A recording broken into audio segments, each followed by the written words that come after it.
guide to accelerating autonomous mobile robot development for extreme environments. So we have a really good session planned for you guys, and this is going to be really packed with insights for anyone working on robotics for challenging real-world environments. So this webinar screen, you can see, we actually have a React feature. So I can raise my hand. I'm not sure why I would want to do that, but I can raise my hand just like that.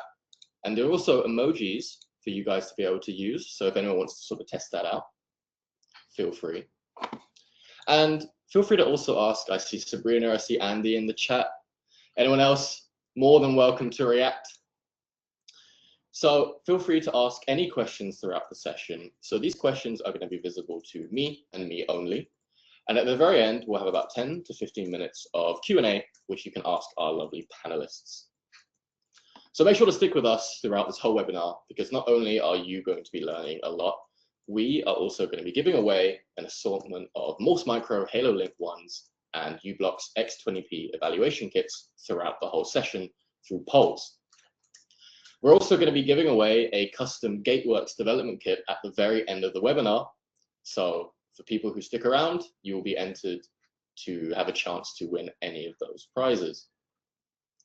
So whether you're developing an agricultural robot to navigate uneven fields, a delivery robot for last mile logistics, or an autonomous robot for inspecting remote infrastructure, you know that moving beyond what your demo is in the lab to the real world is one of the biggest hurdles. And so today we're going to try and break down how to overcome those challenges.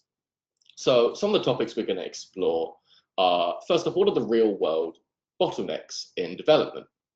And then we're going to dive into an integrated hardware and software solution that brings together edge computing, precision positioning, and the new standard in long range, high bandwidth connectivity. So I want to pay attention to the title of the webinar here. So notice it says the engineer's guide. What do I mean by that? So this is not going to be a corporate slide heavy webinar. So we have a series of very open-ended questions that we're going to ask our lovely panelists. And speaking of panelists, I think it's time we have an introduction. So to begin with, my name's Adam. I will be your moderator for today. I'm with IP Exchange, and our sole mission is connecting disruptive electronic companies with design engineers like I imagine many of you will be. And we do this through making content that you yourself would want to watch. So I'm actually an electronics engineer myself. And so all these questions I've devised for us today is information that if I were developing a robotic system, I would like to know. I'm joined by Blake, Zandir, Arnaud, and Ari. So could each of you introduce a little bit about yourselves and who your company is and what you do? And I would start with Blake. Hey, I'm Blake Stewart. I'm the field applications engineer here at Gateworks. We design rugged single board computers for industrial applications, and specifically as the field applications engineer, I've been designing recently a mobile autonomous robotic solution that integrates precise positioning, communication, and vision processing and edge processing here on our Gateworks boards. Bandit? All right. My name is Andrew Miljevsky. I'm on the open source team at Morse Micro. Morse Micro makes Wi-Fi halo chipsets and modules. We're a leader in the 802.11ah halo space. I actually joined Morse as an FAE, and I've been in IoT for about 10 years, and have recently moved over to the open source team to help developers integrate our radios into their products. Arnaud, a Hey, little bit of... I'm Arnaud Melanik. I'm part of the product strategy team at u-blox. At u-blox, we mostly design gnss receivers since 25 years. So starting from meter precision receiver like we did at the beginning 25 years ago, up to now where we mostly focus as well at giving access to high precision gnss to the mass market. And finally, Ari. Hi, my name is Ari Kukka. I'm the product manager for Point Perfect correction services portfolio at u-blox. So I'll be telling you more later on how that will help you to get to the centimeter level accuracies. All right, and so to get us warmed up, we're going to start with a poll. So how it works is every person who answers these polls will be entered into a draw to win a prize. And for this poll, to get us started, we're giving away a Morse Micro Halo Link 1. So what I want to ask you guys, just to get our feet wet, what is your experience level in developing outdoor unmanned ground vehicles, autonomous mobile robotics, or UAV systems? So on your screen, there should be a poll coming up now, and feel free to answer this. And anyone who answers these questions will be entered with a chance to win the Morse Micro Halo Link 1. And these announcements for who's won these prizes will be given away throughout the webinar. So throughout the webinar, we'll have little breaks to show sort of who has won. So I see a lot of people here are beginners, which is very fair because this is a very fledgling industry. But we have some with limited experience, and we have 3 experts. So for the experts that's joined us, thank you very much for joining. I hope you can still learn something from this session. I'm going to let the poll run for another couple seconds. End. There we go. So as you can see, we have a lot of beginners in our session today, with some limited experience and some intermediates, and as I said, 3 experts. So thank you so much for joining us. For those who are an expert in the field, not entirely sure what insights you can get out of this, but I hope something here will help you learn when developing your own systems. So let's get started. So first, we'll need to frame our challenge. So when you're developing an autonomous mobile robot system for a harsh outdoor environment, what are some of the biggest challenges that slow down that process? Blake, if I could start with you. Yeah, great question. So specifically when developing mobile robotics that go outdoors, we have a rugged environment, something that has constraints in vibrations, low power. Just having hardware that can survive being outdoors is a huge constraint here. And that's what we've been focusing on at Gateworks, is truly rugged hardware, knowing that that is not going to be, it's going to be a strong link in your chain, and you're able to have it outdoors and can operate in high, low temperatures, lots of vibrations. And over to you, Xander. Connectivity is always an issue when you're talking about vehicles. You know, if you're doing something indoors, Wi-Fi works great, right? It's not going to get very far outside the building, but you've got lots of bandwidth, and it's an easy problem to solve.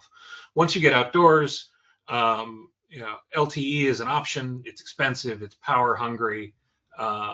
You end up paying an MRC for every device and so on. So and Wi-Fi doesn't get outside. It doesn't get through the walls. So you have real issues with getting connectivity to work.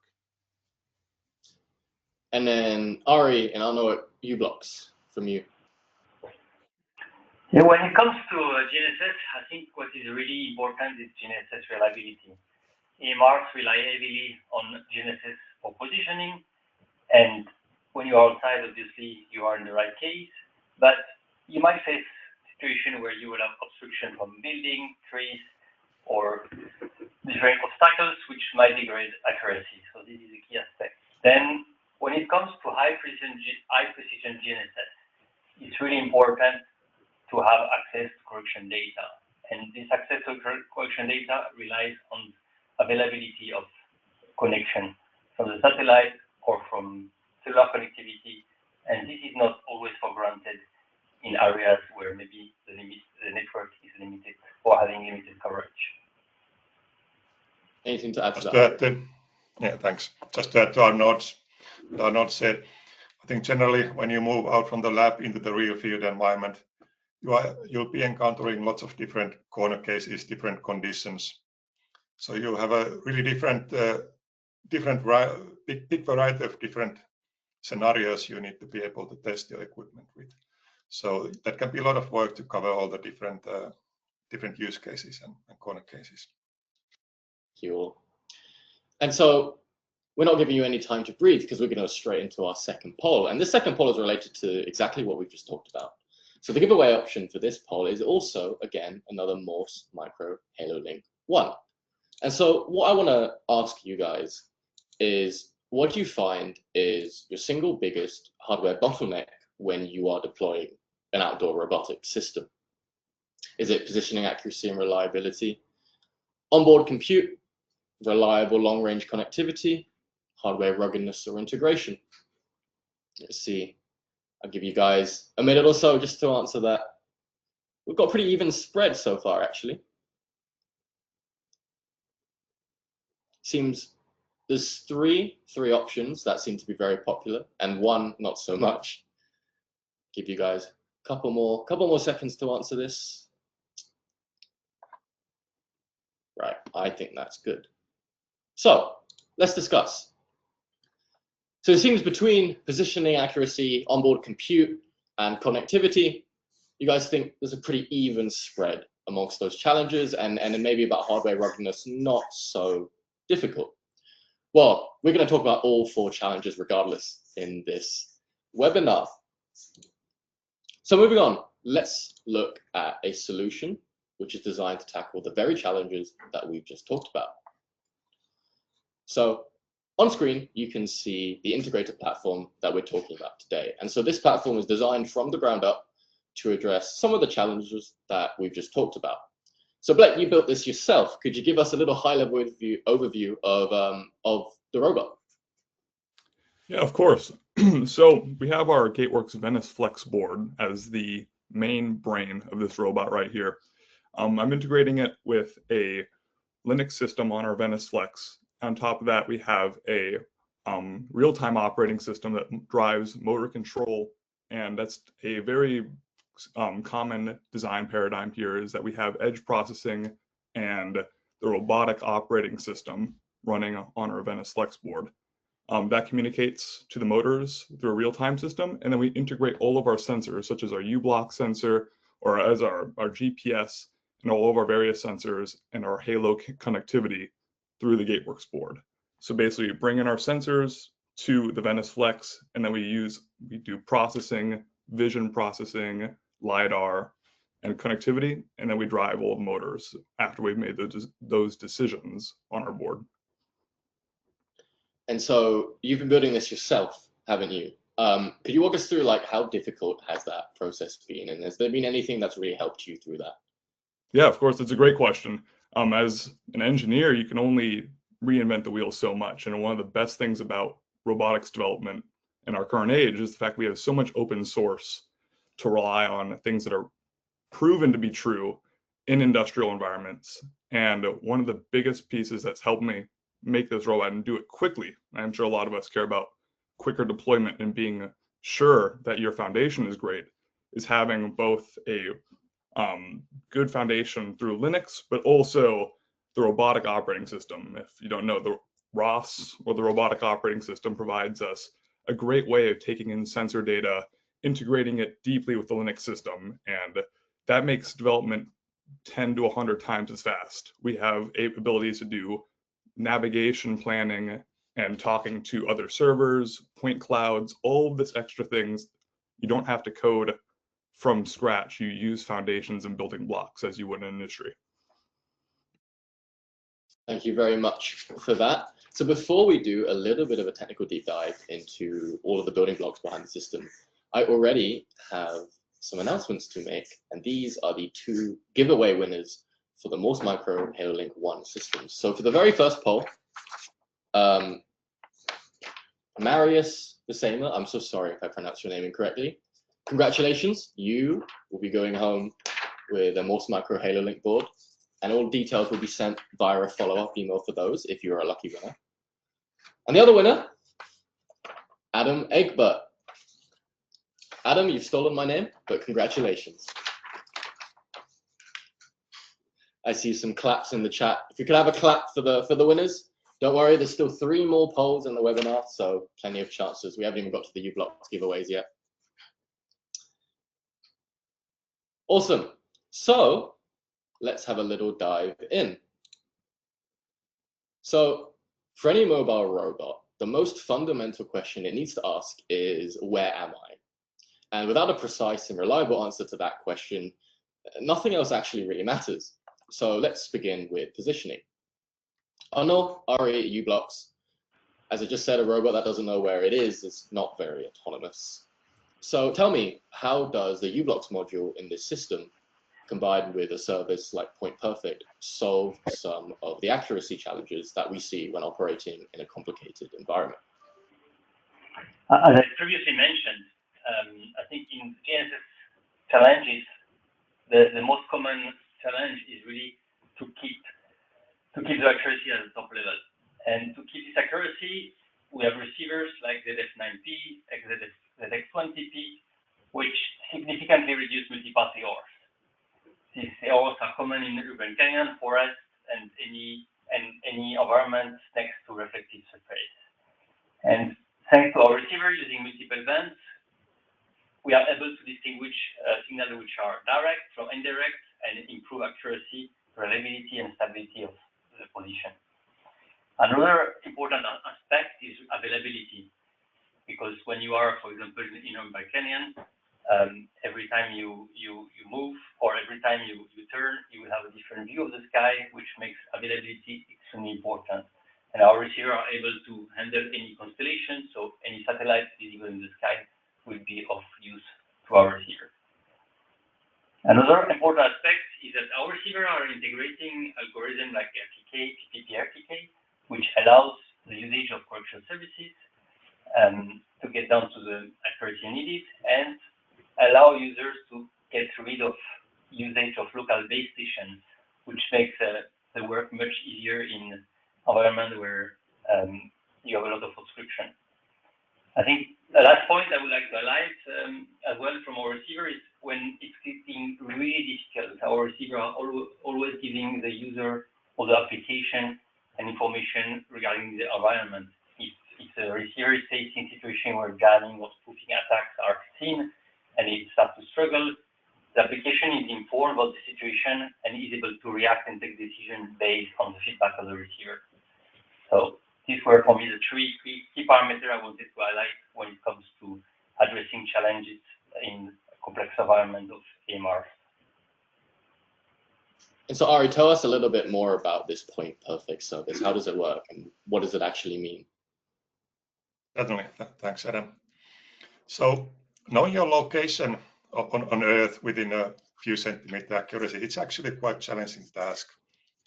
The GNSS satellites like GPS, they are orbiting Earth at around 20,000 kilometer altitude. And by the time those signals sent by the satellites are reaching your GNSS receiver, they are accumulating all kinds of errors on the way. For example, the satellite orbits and clocks, they are not super accurate. There's actually some drifting happening there.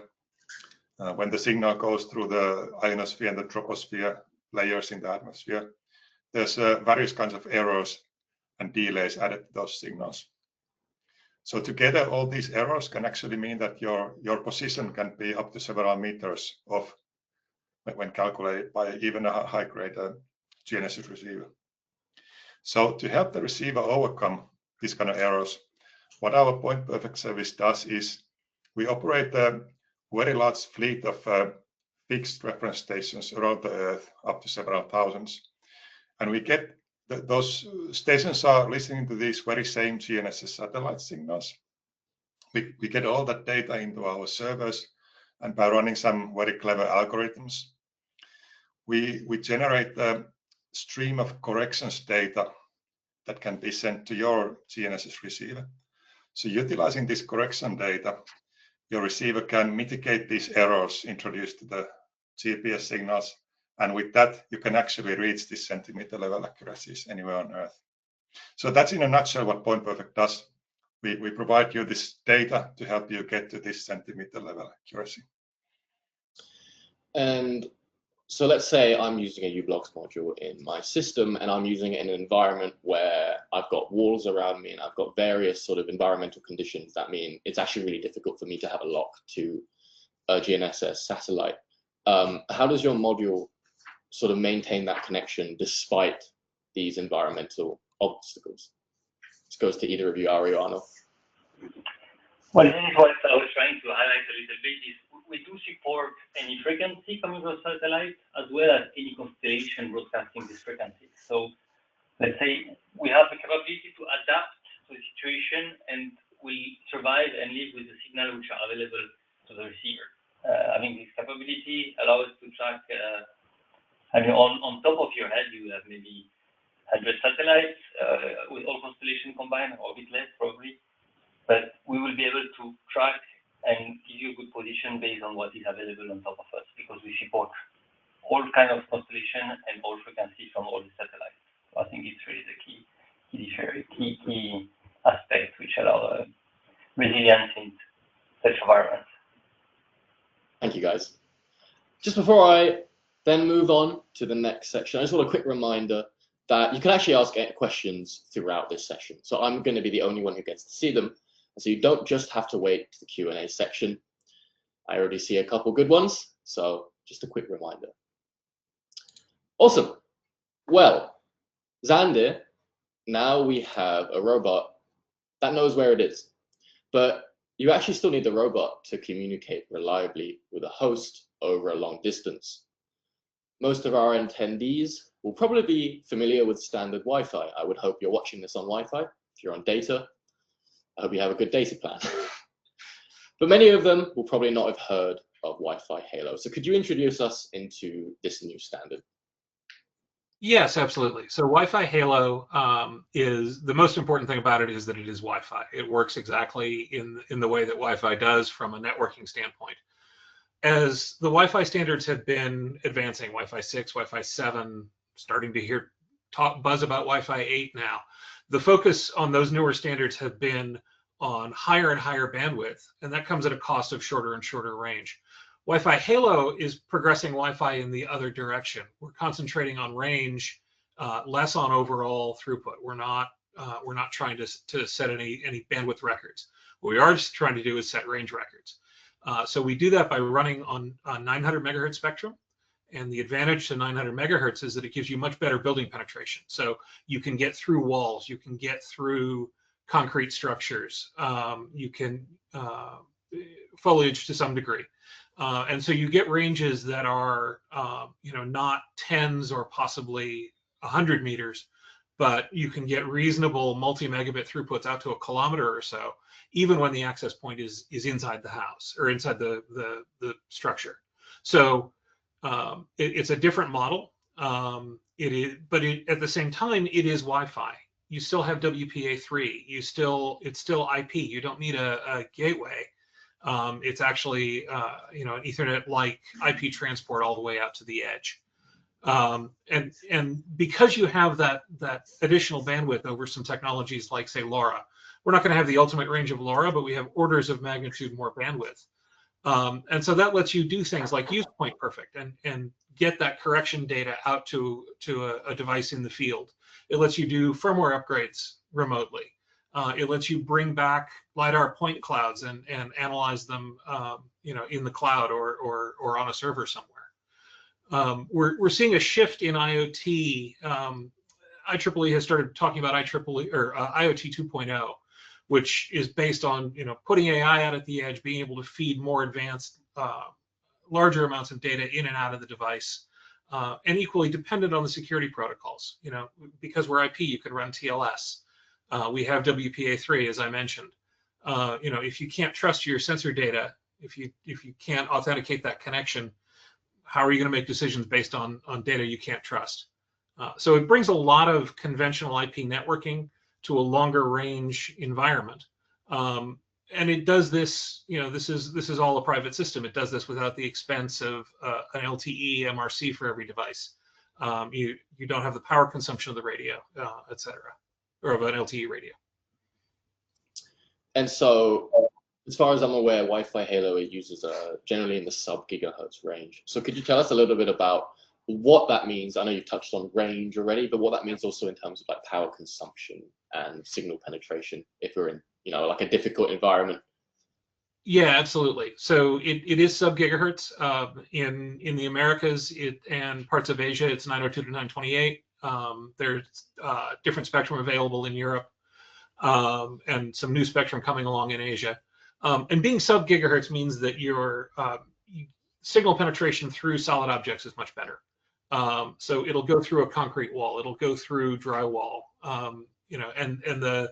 There's a slide that we have in our deck that shows attenuation per meter of various materials, and it's tens of dB less on our spectrum. Mm. Also being down at 900 megahertz, we can build very efficient transmitters. So the GW16159 Gateworks board is using our new MM8108 module. That is a very low power module. We have standby powers in the tens of microamps, and because it's Wi-Fi, if you're familiar with building low power Wi-Fi devices, you know about things like long DTIM intervals. We support all of that, so we can be mostly offline, power down the radio quite a bit. The MM8108, our new chip, also has one of the most efficient transmitters in Wi-Fi at all. We see transmit efficiencies north of 35%. I see 37% under certain circumstances. So that means to get decent transmit power, your input power is much lower, which leads to much better battery life. It also, the Wi-Fi transmitter is kind of the elephant in the room from a power story standpoint. So being able to lower that peak power allows you to use a more efficient power supply, not have to deal with giant spikes for transmit. Thank you, Xander. Blake, we've left you hanging, but don't worry, we're now on to you. So, Blake, now we have a robot that knows where it is, and it can also talk to a host. But these are separate capabilities. We actually need to integrate both of them into a system, and that brings us to the Gateworks single board computer. So, tell me a little bit about how does this rugged single board computer act as sort of the central brain for a system like the one we're designing. Yeah, I love that description. It really is the central brain. It brings together our location data, our sensor data, our connectivity, and it's so deeply integrated in the Linux system, it makes it a breeze to have this as kind of our main motherboard compute. We were just talking about how we can have the centimeter level positioning accuracy and our Wi-Fi halo. And one of the key things that shines about this is that those are both deeply integrated in the Linux system. It makes it so we can take in data through our Morse Micro and our u-blox data, and we feed that into the robotic operating system. And that is kind of a user level program that sits on top of Linux. It brings in all of our data, allows us to make decisions with it in a secure way. Like we said, we already can trust all of our sensor data because of the protocols that they're sitting on. And then the robotic operating system, we can kind of make a map almost. This is called SLAM navigation. There's many different ways deeply integrated into the ROS operating or robotic operating system.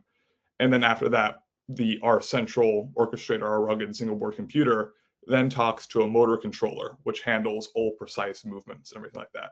So we make our rugged single board computer specifically only handling the parts that it does best. It's not directly doing motor controls. There are certified motor control boards to do that, and we're taking in data and we're making decisions from that. Specifically with our rugged board, we also have a really powerful IMX8MP processor that allows us to do AI and vision processing on the edge. This means it could, if we wanted to, talk to a server, but it can do edge processing on its own, which is one of the most powerful parts about having our system be powerful and rugged. Blake, it's like we had a telepathic connection. You knew what I was going to ask you, but tell me a little bit about this ruggedization. So why is this so important? And how does this really help a designer sort of speed up their development time? That's a great question. Specifically with ruggedization, it's being able to get out of the development stage and have a real product that's out there moving, and you can be sure with less testing, and you have certifications. I think the main word here is certifications. Vibration testing, getting out of the lab, it just speeds up development time because you don't have to worry about the extreme environment and build around that. It requires less time. And then also you touched upon the NXP processor on the board itself and a little bit about Edge AI. So it can run Edge AI. What does that mean? Why is that important if I am looking to develop my first outdoor robot? Yeah, I know it's a big buzzword, edge AI. But yeah, it's thrown around a lot. So I want to definitely key point on that. The IMX8MP specifically has a NPU, TPU. It has inside of it the ability to process it's a neural processor. That can sit on a TensorFlow pipeline, but in this case, we're putting it into our vision pipeline. It speeds up vision processing and able to identify objects and make decisions on the edge. You could do it on a central server, but having the IMX8MP allows you to do really good vision processing on the edge. And that ties deeply into a TensorFlow pipeline. It also ties deeply into the robotic operating system pipeline. Like I said, it's all open source. Awesome. Well, thank you very much. I hope everyone has been stuck along the journey on a little technical deep dive. And if you're not, I'm going to bring you back together with a poll. And this poll is exciting because we are giving away not a Morse Micro halo link kit, but we're actually giving away a u-blox X20P evaluation kit. So what I want to ask the audience, the wonderful audience, related to just what we've been talking about with Blake, how critical is real-time AI or machine learning object recognition for your next or your current project? Is it mission critical? Is it important but not essential? Are you simply just exploring it for future use? Or do you think, nah, I'm not going to use AI? We have a good mix of answers. Ooh, very interesting. So we have an interesting spread between absolutely mission critical and those just exploring it. So I'll give you guys just a couple more seconds to answer that one.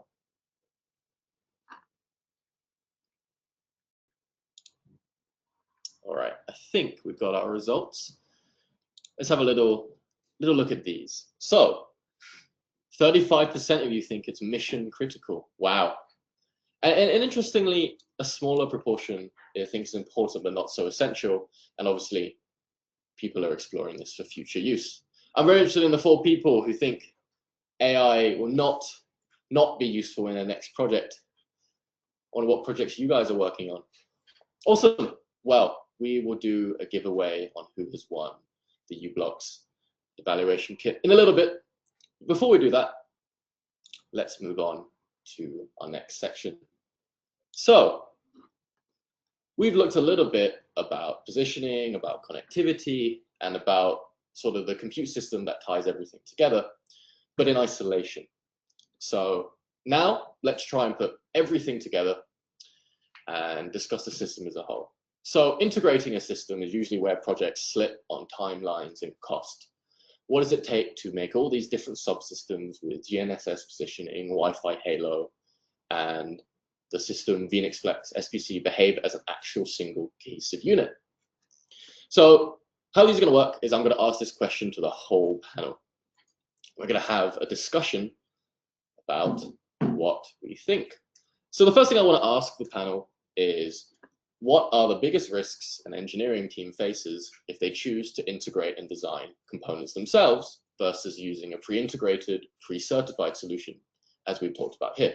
Zander, I already see, is raring to go. So if you could have your thoughts. Yeah, of course. I mean, to me, looking at it from the communication standpoint, RF is hard. Like, doing RF board design, doing all the certification, especially for an intentional transmitter, that's hard, and that's something that Morse Micro has spent a lot of time working on.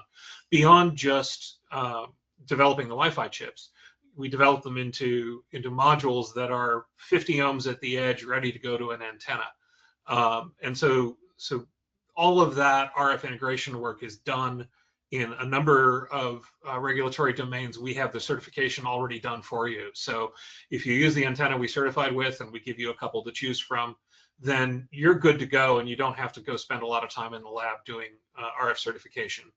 The hard part of the RF design is already done. You basically need an impedance controlled trace to the antenna, and that's the end of it from an RF standpoint.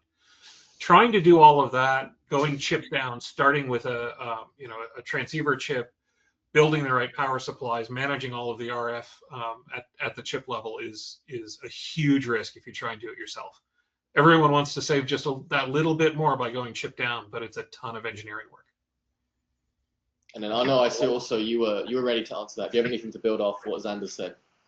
Yeah, I joined Xander here. I think component selection, validation, characterization, and integration of each single component is not to be neglected. When I see after 25 years doing GNSS, for us, a component, when we have key components like TCQ, LNA, and a TCQ and LNA is not just something you pick up from the shelf and it works. You know, you need to get to know what you buy to get the best out of it.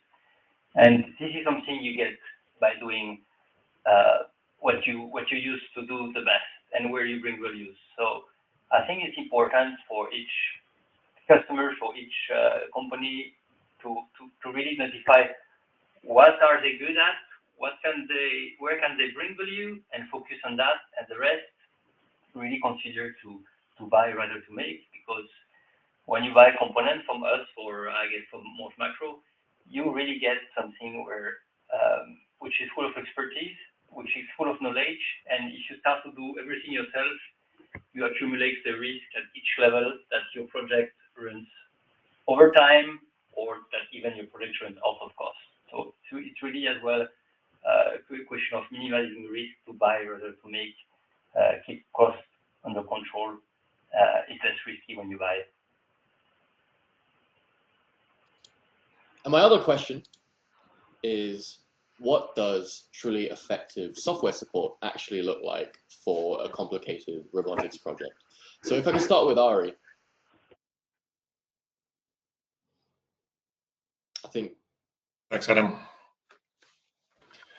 I think a good software support is something that carries you from the very first parts of your R&D into all the way when you already launched your service and all the way into throughout the whole life cycle of your solution. So it's not just something to help you get going, but something to carry you over the whole life cycle of your product. And then Blake, yourself, you've been obviously using the open source robotic operating system for this project. So walk us through a little bit about what are some of the advantages of using such a platform. Yeah, like we talked about, even with integration at the start right there, time to market is one of the #1 things here, and just feasibility of how much can one engineer make. Well-documented open source is effective software support in my mind. Being able to integrate almost instantly, even point perfect, having the centimeter grade accuracy, having Wi-Fi halo be an extremely strong link in our connection. Being able to implement all of these together would nearly be impossible from the application side. And I think that effective software support allows you to take in these modules and new data and be able to actually focus on your application. And that is time to market, and that allows you to actually make something that combines these and makes a good robot in the end. Yeah, that's something we believe pretty strongly at Morse Micro. When I moved over to the open source team, the mission was to get the drivers open sourced and ultimately into the Linux tree, so they're just there and you can grab a halo radio and go. We've got a little bit of ways to go, but we're making progress and we're getting there.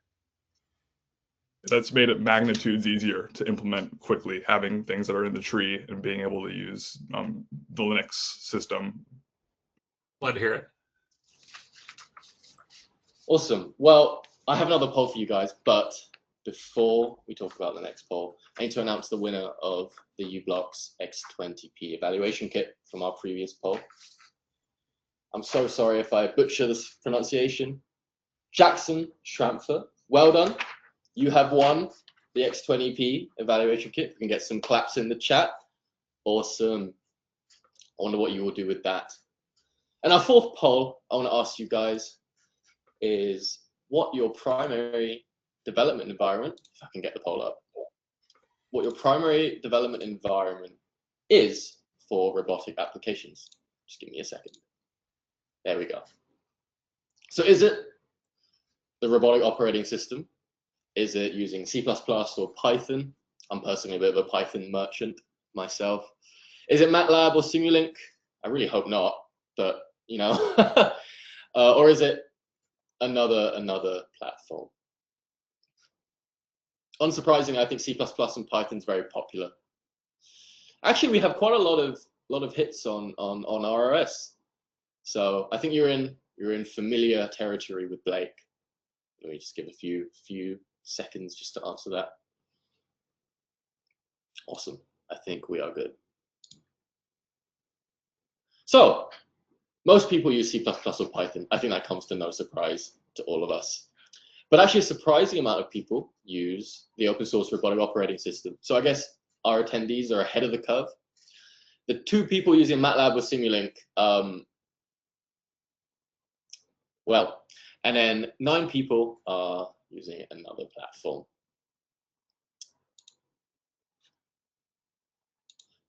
So in conclusion, I want to ask a question to all of our panelists. Where do you guys think sort of the next major leap in autonomous ground robotics will be over the next 2 or 3 years? Xander, you're unmuted. You're raring to go as always. You have any idea? Where are we going to be? I'm actually really excited about the things that are going to be happening in sort of the medium distance space, and some of that is because I work on Halo every day. But I think there's a lot of opportunity for things where you can get outside, you can get out to longer distances, but that application might not justify the expense of having an LTE connected device, and so you can start do autonomous things at sort of a campus scale that wouldn't be cost effective otherwise. I know you look raring to go again as well. Yeah, well, I think for AMR important was as well that technology is evolving and making things possible. When it comes to positioning in GNSS, as of today, technology was very complex and expensive. And with our current offering at u-blox, we really bring this accessible to the mass market. And definitely AMR will benefit of that. And it enables this application to accelerate. What still will help us as well, I think, is really the legal frame in different regions is converging a bit and helping these kind of applications through autonomous applications to really go at scale. Listen, thank you very much. Ari and Blake, any thoughts? Yeah, one of the things I'm definitely seeing from our panelists here, and just in my mind, it's specifically as the robot community leverages more, we have this open source, and as documentation gets better, as compute gets better, I think we're going to see robots in places that we haven't seen them before. The barrier to entry to actually have a robot that can function, whether that's a flying robot or a ground robot, it allows us to have them in places we haven't had them before. And I'm excited to see how better positioning and longer range connectivity through tested, tried and true methods through Wi-Fi can bring robots to places we haven't seen them before, and more of them.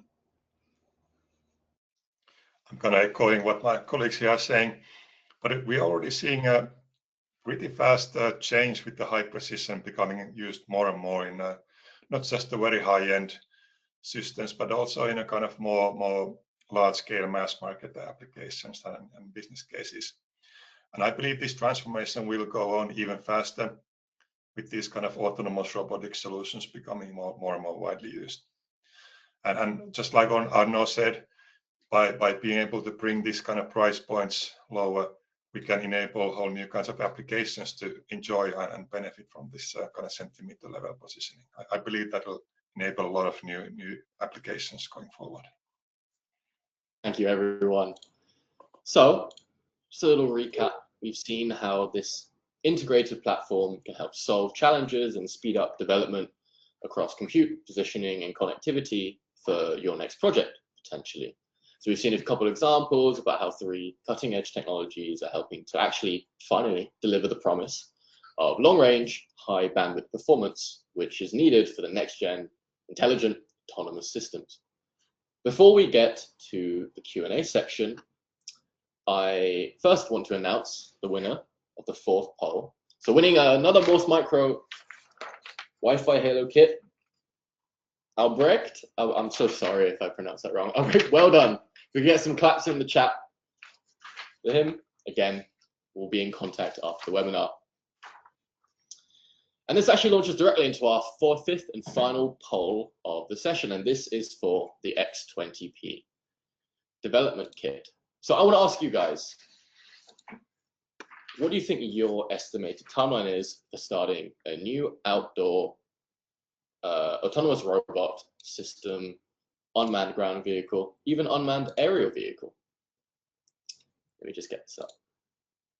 There we go. So are you actively working on one? Do you have one planned in the next sort of 6 months?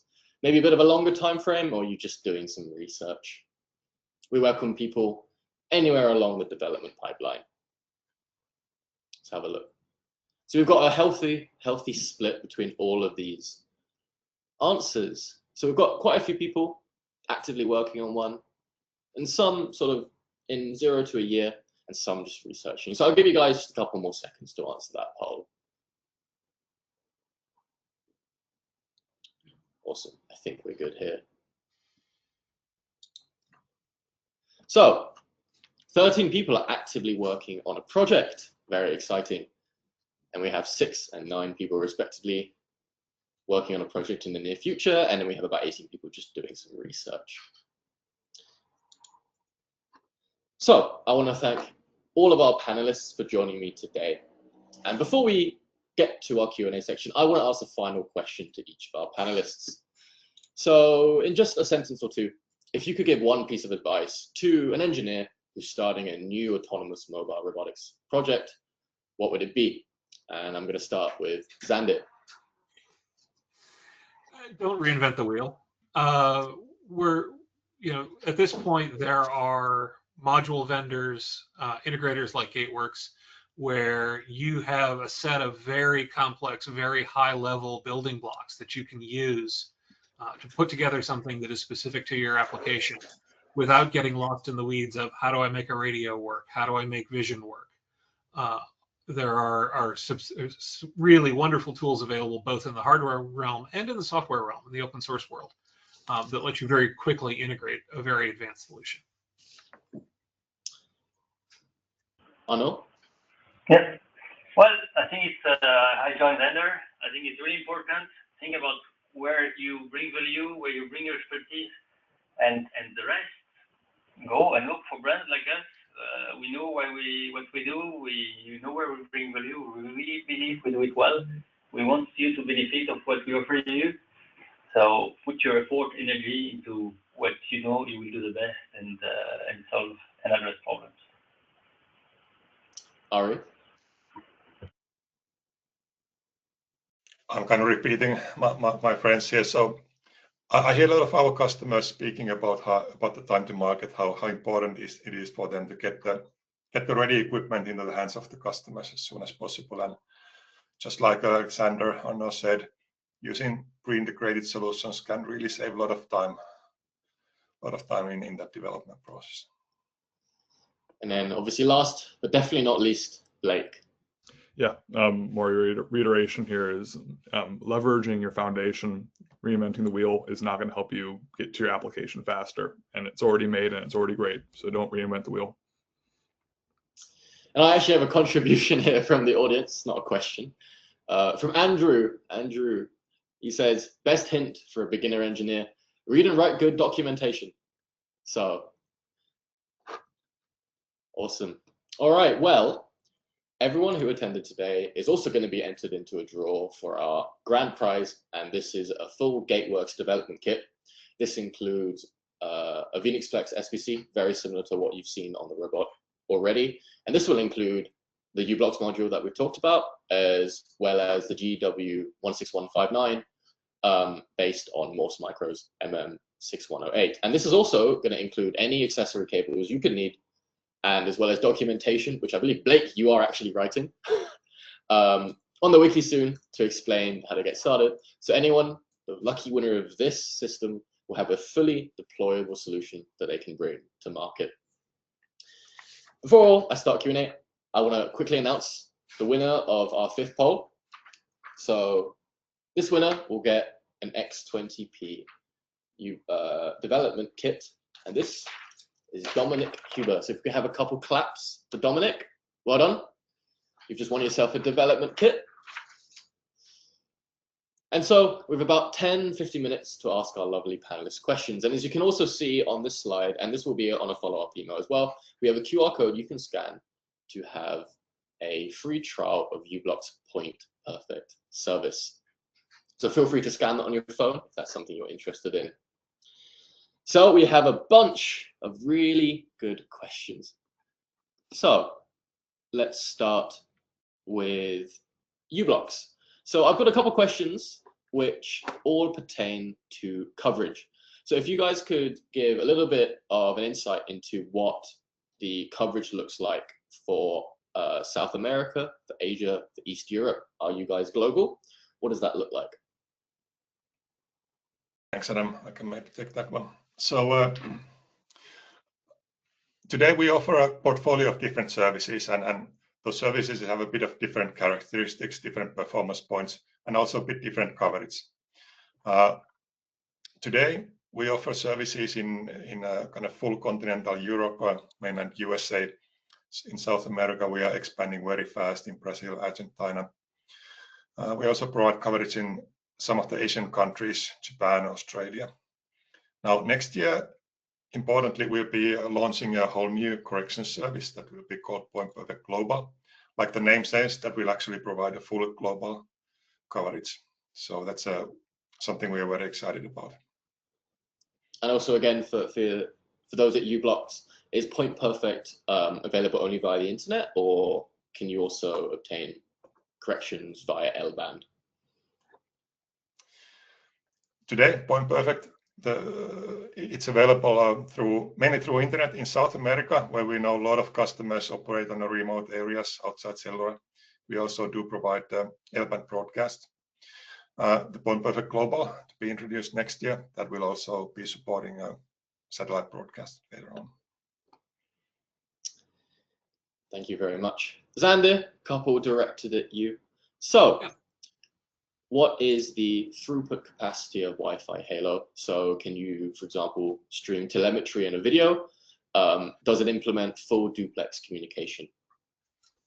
It is like Wi-Fi. It is not full duplex. So there is a single channel in use and time domain multiplex between the access point and the station. All of the on-the-air semantics are exactly like conventional Wi-Fi.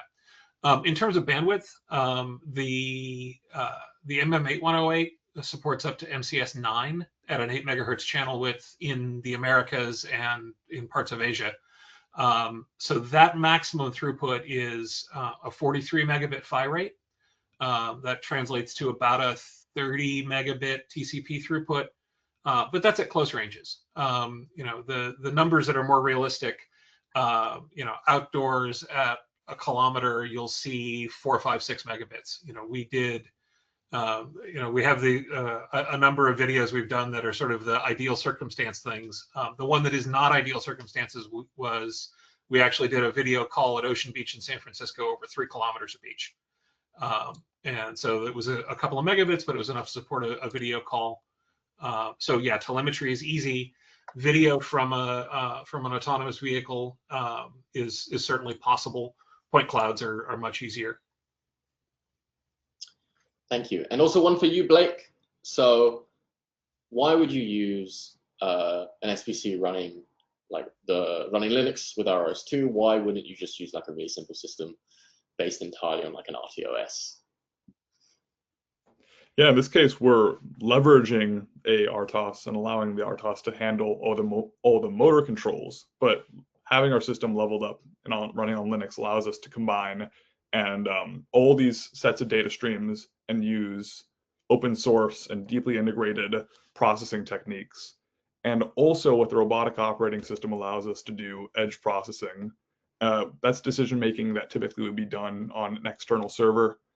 Here we can have point clouds, like Alexander was saying, and process these on the host and simultaneously transfer them to another system and monitor remotely. It makes the decision making on the robot much higher competency and allows us to have our speed of development way faster. Thank you. I'm not sure whether this was directed to u-blox or Morse, but I think it's for Morse. How is Wi-Fi Halo able to deal with radio frequency interference? Got a number of strategies. The simplest is dynamic channel selection. We can hop to a different channel away from an interferer. Again, much like Wi-Fi. We have fairly robust signal and noise requirements that are lower modulation schemes. Like Wi-Fi, it's basically 11 AC running at a lower frequency.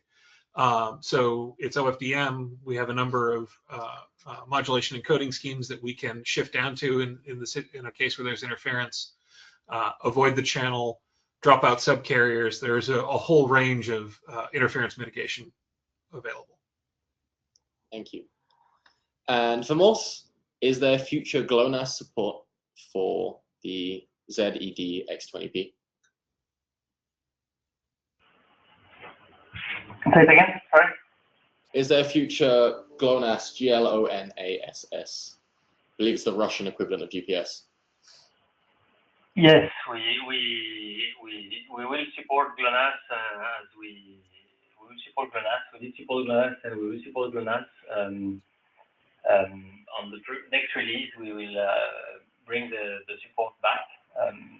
So stay tuned. It should be somewhere in Q1 or Q2. Awesome. And then also for u-blox, is there support for any like indoor navigation systems? Well, not really. I mean, gnss technology is not really made to be working indoor. In a certain extent, it's going to work. Like if you are in a warehouse without levels and the signals after going through the roof, it will work. It will degrade, of course, but it might work. If it's good enough for you, it's to be seen.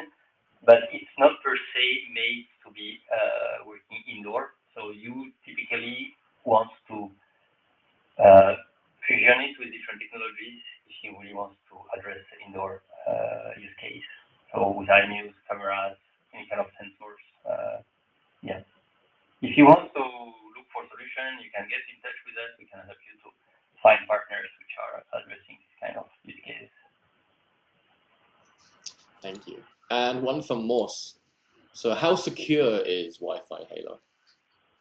It is as secure as Wi-Fi. So there's WPA3 that is part of the standard. In fact, it's required for Halo. WPA2, other Halo vendors support it. We don't because it's actually not in the spec.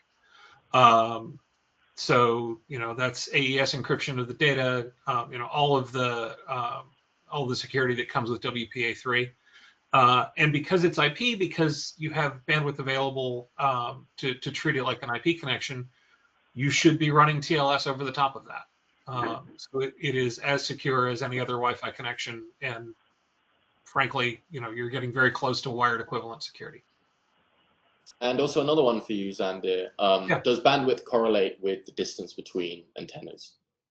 It does, right? So there's a signal and noise requirement for every given modulation scheme. And so as distance increases, your signal strength goes down, your signal and noise goes down, and so you'll shift down into lower order modulations to maintain that link, but with less bandwidth available. Awesome. Blake, I think I'm going to give this one to you. It's a bit more open-ended. So if you're just starting out in autonomous mobile robotic development, where would be the best place to start? It's a great question. There is a bunch of documentation on the robotic operating system. I would start there. There are pre-made or foundations that you can use, whether it's a motor controller, and there's drone controllers or robotic, regular mobile robot controllers, which are the easiest to start with, I'd say, is a ground robot controller. That is separate from your current system, and the way that you tie that into the robotic operating system, I'd say finding a controller that ties in with robotic operating system or ROS. There is plenty of documentation to get started there. I've seen it and it's great stuff. So yeah, I'd start with the robotic operating system and a tried and true robotic controller, and using Linux, whether it's our boards and tying in data. That is another step that makes it incredibly efficient, and it's a proper way of doing it. Well, you can just start with Gateworks evaluation kit, right? And I think we have time for one final question, and this is for u-blox. It's very simple. Does u-blox have beginner courses? Do we have beginner courses? Do you have beginner courses? We can provide the beginner courses. I think we have a lot of content, a lot of videos. If you want to look and go through them, if you have any need, you can as well share, and we can try to learn something. Maybe just to add briefly, we do arrange this kind of engineering hands-on sessions every now and then, here and there. So not sure when the next one is, but that's one great chance to kind of get the use and test the service. Thank you. Well, I believe that is all we have time for in terms of questions. Just a few housekeeping questions. The Gateworks evaluation board will be announced after the webinar in a follow-up email. And there will be a recording available of the webinar stream available afterwards, and we will send out also an email containing that link. Well, I think that's all we have time for today. I would like once again to thank our lovely panelists. If we can get a clap in the chat for our reactions. There we go. Thank you so much for joining us. I hope you've learned a thing or two about developing your next robot that can be applied for your next project. Any information will be sent up in a follow-up email, and I believe that's all from me. Thank you, everyone. Thank you, guys. Have a good day. Thank you. Bye. Thank you.